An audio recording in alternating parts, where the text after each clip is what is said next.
നമ്മളുടെ ലൈഫിൽ എന്താ പറയുക, നമ്മൾ ഒരുപാട് എക്സ്പീരിയൻസസിൽ കൂടെ കടന്നു പോകും.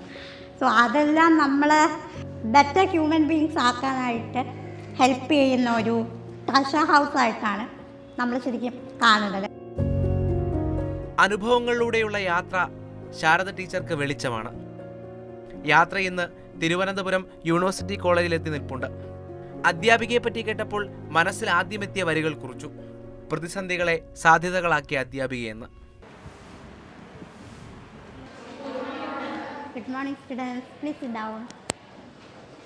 So students, today we have some guests with us. Mathrubhumi ന്യൂസിൽ നിന്നും ഒരു ജേർണലിസ്റ്റും ടീമും എത്തിയിട്ടുണ്ട് ഒരു സ്റ്റോറി തയ്യാറാക്കാനായിട്ട് അബൌട്ട് മീ.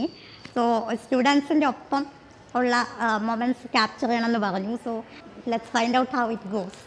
മാമിന് എങ്ങനെയായിരുന്നു ഈ അധ്യാപനത്തിലേക്ക് ഒരു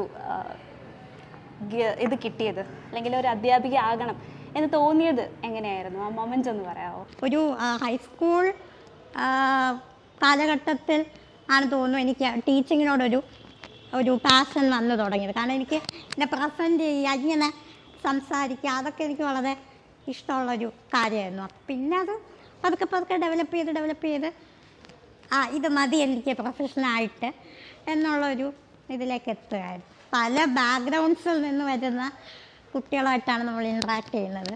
പിന്നെ ഏറ്റവും വലിയ കാര്യം അവരെ ഇൻഫ്ലുവൻസ് ചെയ്യാൻ കഴിയുന്നുണ്ട് എനിക്ക്. ടീച്ചർ നമ്മളെ ചുറ്റുപാടുള്ള സമൂഹം എത്രമാത്രം സപ്പോർട്ട് നൽകണം? ഡിസബിലിറ്റികളുള്ള വ്യക്തികളും ഈ സമൂഹത്തിൻ്റെ ഒരു ഭാഗമാണ് എന്നുള്ളൊരു തിരിച്ചറിവാണ് ആദ്യം വേണ്ടത്. മാറ്റത്തിന് തുടക്കം ഇടാൻ എനിക്ക് സാധിച്ചു എന്നതിൽ വളരെയധികം സന്തോഷമുണ്ട്. വലിയ പടികളൊക്കെ ഉണ്ടായിരുന്നിടത്തെല്ലാം ആ പടിയെല്ലാം ഇടിച്ച് മാറ്റിയിട്ടാണ് അവിടെ റാമ്പ് കിട്ടിയത്. കാരണം അതിന് മുമ്പും വേറെ ഡിസേബിൾഡ് സ്റ്റുഡൻസ് അവിടെ പഠിച്ചിട്ടുണ്ട്. പക്ഷേ അവർക്ക് മേ ബി അത് ആവശ്യപ്പെടാനുള്ള ഒരു ധൈര്യം ഉണ്ടായിരുന്നിരിക്കില്ല, അല്ലെങ്കിൽ അതിനുള്ള അറിവോ അവയർനെസ്സോ ഒന്നും ഉണ്ടായിരുന്നിരിക്കില്ല. ഒടുവിൽ കഥയുടെ ഉള്ളറിയുമ്പോൾ ധാരണകൾ പലതും വീണുടയും. Belong to the youth generation. നിങ്ങളാണ് ഇനി നാളത്തെ ഒരുപാട് ചേഞ്ചസ് വരുത്തേണ്ട ഗ്രൂപ്പ് ഓഫ് പീപ്പിൾ. കുറേ കൂടെ എംപത്തറ്റിക്കായിട്ട് ഇങ്ങനെ ഓവർ ഗ്ലോറിഫിക്കേഷൻ ഇല്ലാതെ ഉള്ള ഒരു ആറ്റിറ്റ്യൂഡ് ഇവിടെ വരും എന്ന് തന്നെയാണ് എൻ്റെ പ്രതീക്ഷ. പഴയ കഥകൾ അറിയാൻ എന്തു പറ്റിയതായെന്ന് ചോദിക്കുന്നവരോട് ഒന്നും പറ്റിയില്ലല്ലോ എന്നാണ് ടീച്ചറിൻ്റെ മറുപടി. എന്തായാലും ആ പഴയ ചിന്തകളും വരികളും എല്ലാം ഉപേക്ഷിക്കുകയാണ്. ഇനി പുതിയ ചിന്തകളാണ്. ഇവിടം അടിമുടി പോസിറ്റീവാണ്. ചലന പരിമിതിയാണ് എനിക്കുള്ളത്. So it will be always dare. അപ്പോൾ അതിനെ മറികടക്കുക എന്ന് പറയുന്ന ഒരു കാര്യമില്ല. പക്ഷേ ഇൻസ്റ്റഡ് അവിടെ എന്താണ് സംഭവിക്കുന്നത്?